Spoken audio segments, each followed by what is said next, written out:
90s में जब सड़कों पर साइकिल्स, स्कूटर्स और मोपेड का ही डोमिनेशन था, बुलेट, येज़दी और राजदूत जैसी बाइक्स तो थी, लेकिन उन्हें एक लग्जरी माना जाता था क्योंकि वो मिडिल क्लास के बजट से बाहर होती थी। लेकिन तभी हीरो ग्रुप ने एक ऐसी बाइक लॉन्च की जो कुछ ही सालों में इंडियन मिडिल क्लास की फर्स्ट चॉइस बन गई और आज भी वो मार्केट पर राज करती है। हम बात कर रहे हैं हीरो स्प्लेंडर की, जिसके पिछले साल ही 33 लाख प्लस यूनिट्स बिके थे। लेकिन सिंपल से दिखने वाली इस मोटरसाइकिल से आज तक क्यों कोई फैंसी स्पोर्ट्स बाइक भी कम्पीट नहीं कर पाई? क्यों ये इंडियंस की पहली पसंद है और कैसे हीरो ने इस मोटरसाइकिल को $1 बिलियन की ब्रांड बना दी? चलिए जानते हैं। सो वेलकम टू सीखो official show startup stories.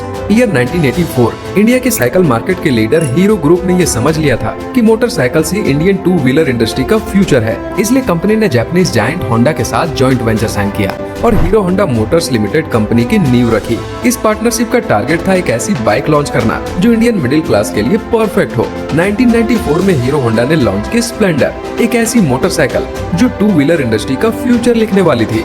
Market में उस वक्त मोटरसाइकिल का फोकस पावर और स्पीड पर था, जिसे हर कोई अफोर्ड नहीं कर सकता था। इसलिए हीरो होंडा ने एक सिंपल प्रॉमिस किया, high mileage, reliability and low maintenance वाली स्प्लेंडर लॉन्च की, जिसकी यूएसपी थी उसकी फ्यूल एफिशिएंट 4 स्ट्रोक इंजन जो बहुत अच्छी माइलेज देता था।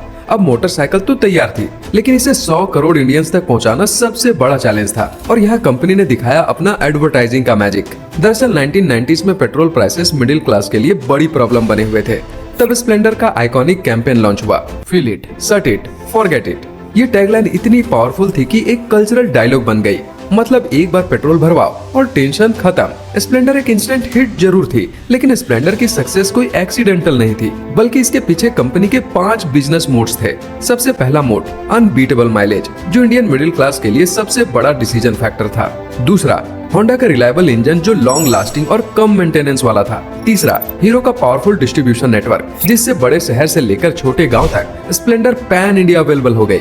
चौथा, अफोर्डेबल प्राइसिंग और EMI ऑप्शंस, जिससे देश का हर मिडिल क्लास इस बाइक को आज भी खरीद सकता है। और सबसे बड़ा बिजनेस मोड था हीरो होंडा ग्रुप का ट्रस्ट एंड रिलायबिलिटी। इस बाइक को लंबे समय तक मेंटेनेंस की जरूरत ही नहीं पड़ती थी और जब मेंटेनेंस करवानी भी हो तो कंपनी का वास्ट सर्विस नेटवर्क मौजूद था। यहाँ तक कि इसकी सर्विस कराना भी इतना इजी था कि छोटे से छोटा मैकेनिक भी इसका ऑयल चेंज और बाइक सर्विस कर सकता था, जिसने कंज्यूमर्स के ट्रस्ट को और ज्यादा बढ़ा दिया। और आज भी रोड पर चल रही 10 मोटरसाइकिल्स में से 4 तो स्प्लेंडर ही होती है। तो दोस्तों, आपकी फेवरेट मोटरसाइकिल कौन सी है? कमेंट्स में बताइए।